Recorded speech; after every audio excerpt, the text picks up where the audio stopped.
Hey everyone, Tankenstein here. As you all know, the Overpowered crafting event, at least as of the recording of this video, is still going on and is something that a lot of people really like, dislike, whatever the case may be. And being that it is a crafting event in War Thunder, I was very skeptical as to whether or not this would be good and really just kind of the details about it. Of course, you can read the details online, how they changed up their scoring system, how they did this, that, and the other thing, but until you actually play it, it's a little bit left in the dark, right? So on paper, it looked like but in reality, this is actually, in my opinion, this crafting event, the Overpowered crafting event, is arguably the best crafting event, at least in recent memory, that War Thunder has had. And I'll go over that in this video because I know this is a very polarizing thing. Some people say it's bad, some people say it's good, but I personally think that it has been great and it's really gone a long way towards making it a much more fun and rewarding event as opposed to previous crafting events where it was just this slog fest where you had to participate and literally had to put in X amount of time in order to get X amount of vehicles. Nowadays, it isn't the case. Of course, it does benefit better players a little bit more, but I'll get into that in just a moment. So to give you a little bit of background, if you guys are new to War Thunder, and of course, if you're not new to War Thunder, this will be a breeze for you, but previous crafting events rewarded you based on how long you participated at above X or Y percentage for participation. So for example, if you had over a 50% activity rating, that's the only time when Gaijin would actually count that you would get points towards getting a crate. So for example, if you had a 10-minute match and you were only above 50% participation, 90% of that match, you'd only get 9 minutes of participation. Whereas for this current crafting event, you get crates based on how well you do in match. Now, in my opinion, and I'll just kind of go over some of the strengths of this crafting event right now, it's got a better point system. Getting points comes from simply just doing your best in match rather than participating for participation's sake. It has a very fun minigame, in my opinion. If you guys haven't tried it out yet, it's when you can craft the PO2, the Overpowered PO2, and then you can use its gun in the back to shoot out planes that are chasing you. This crafting event feels easier to do. It is simplified, which is very nice. Really, all you have to do is just play the game rather than say, oh, well, you know, Naval has this incredibly long match duration, but you get like 40% participation, so you're not going to do well. It doesn't matter. So now they give you bonuses for playing in Naval. For example, it's like a 2x score modifier depending on if you're an AB or RB, Air RB versus Air AB. All those things provide different modifiers and ranks and all that, which is really, really cool because if you are a top level player, you can really grind this out pretty damn quickly. But I'll go over that in a moment because that's kind of a double-edged sword. Getting back to some of the pros, this event does not encourage space climbing in Air RB or even Air AB because what people would do is they would get into like an Arado 234C and then they would just climb to space and that'd be it. They would extend these matches forever and then they'd get like 50% activity rating throughout the entire match and that'd be it. So they would do absolutely nothing in match, but they would get the rewards that other people are actually trying to get by participating. With this current event, you actually have to play and do your best. And finally, Gaijin extended the period of time to complete this event by 3 days, but it does not increase the total number of crates and pieces of tape that you can earn, so the capped limit is still 40 pieces of tape and I believe 240 or 250 crates overall. So unfortunately, it's not increasing anything, the total amount that you can earn, but rather the amount of time that you can earn it, which is still really, really cool and good of Gaijin, especially considering the incredible delays and issues that they had for days regarding the DDoS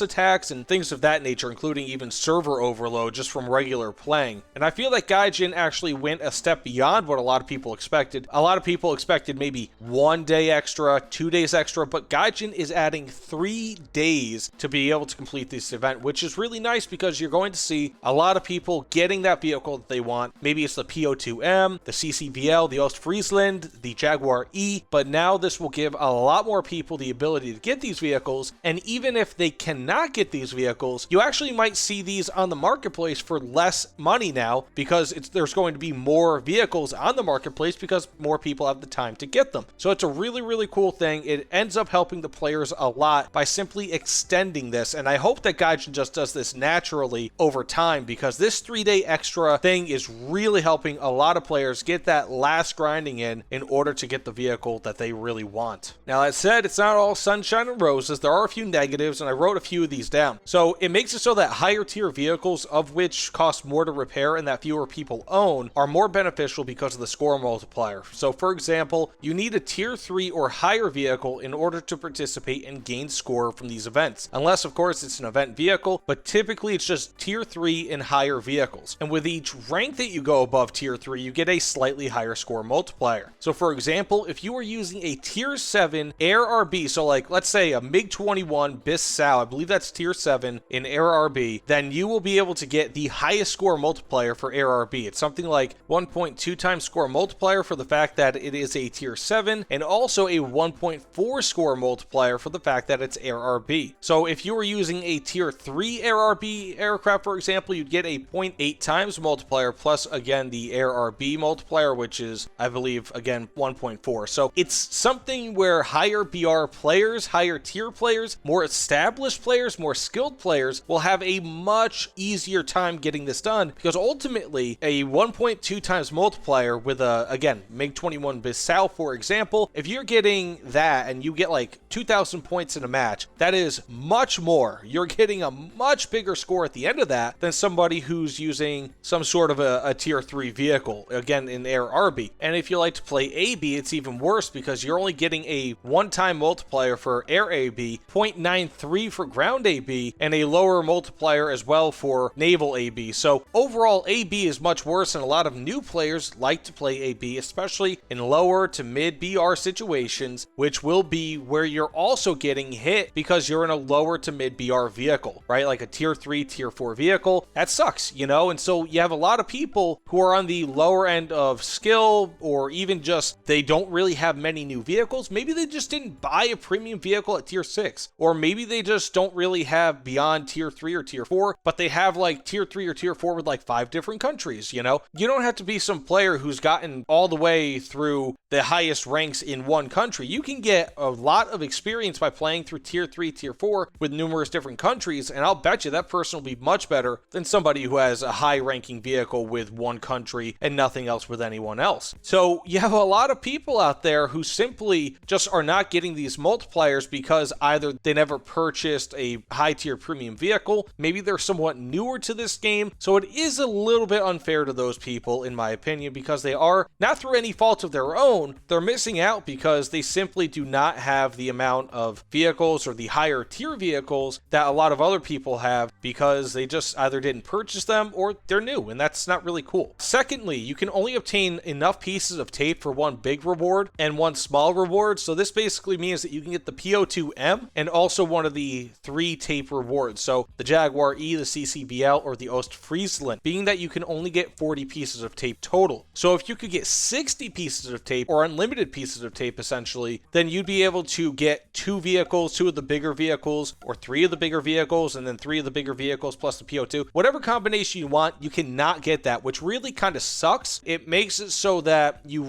have to go into the marketplace after this in order to get another vehicle that you want, which kind of sucks. You know, you have a lot of people out there who, you know, even though it's not a very common thing, they might have the time in order to grind for all 3 vehicles or 2 of these vehicles, like the 2 larger vehicles, let's say the CCVL and the Jaguar E, but they're not able to because of this artificial limit that doesn't have anything to do with how good they are, doesn't have anything to do with how much time they put into it, but rather that Gaijin put up there so that they literally limit you to only being able to get 1 big vehicle and the PO2M. And finally, the top level rewards are mediocre and a bit copy paste. So for example, the Jaguar E has the same loadout as the Jaguar A, but performs slightly worse and has a lower SL modifier. It actually weighs a little bit more than the Jaguar A, so it has a slightly worse rate of climb, and it does have, again, a lower SL modifier. The CCVL seems like it's a bit too high of a BR currently, so it currently sits at 10.0 BR, and a lot of people, myself included, feel like it should probably be brought down to 9.7 or even 9.3 BR. Additionally, the CCVL is kind of copy-paste, being that it's kind of like the VFM for the British ground tech tree, but really it's kind of like the AGS, the XM5 as well in the American ground tech tree, and is actually all part of the same competition to build a light tank. So this is all from that same exact competition, and the funny thing is, the AGS and the XM8 are all vehicles that were previously crafting event vehicles. So this is no different than how those were rewarded, and this is is, again, all from that same competition. So you have America getting 3 light tanks from the same competition, built to very similar specs, and this is the result. And finally, you have the Ostfriesland, which is good, but it's essentially a copy-paste of the Helgoland, except with fewer small caliber cannons, and again, much like the other vehicles in here, or the Jaguar E, this has a lower SL modifier compared to the Helgoland. So you are seeing it where these vehicles are being rewarded to people, but you are not going to be able to have as easy of a time repairing these things because you're not going to get as much SL per match out of them. And of course, I mean, it's not like this gigantic difference. You're not getting like half the SL modifier, but it is substantial enough where play enough matches with these vehicles, especially being that they are higher BR vehicles, and you'll start to see that with newer players, let's say getting a Jaguar E, who don't know what they're doing in top tier, they get wiped off the face of the earth match after match after match after match, and then they run into problems because they can't repair their vehicles, so now they have to buy GE to buy Silver Lions, and then it just keeps continuing because they want to keep playing top tier. It becomes a bit of an issue. Now, this has always been an issue with War Thunder, but it's not so much of an issue with this crafting event in particular, but it is something that you do want to watch out for. So always just keep an eye on your Silver Lions, especially for new players who don't really have an established Silver Lion bank.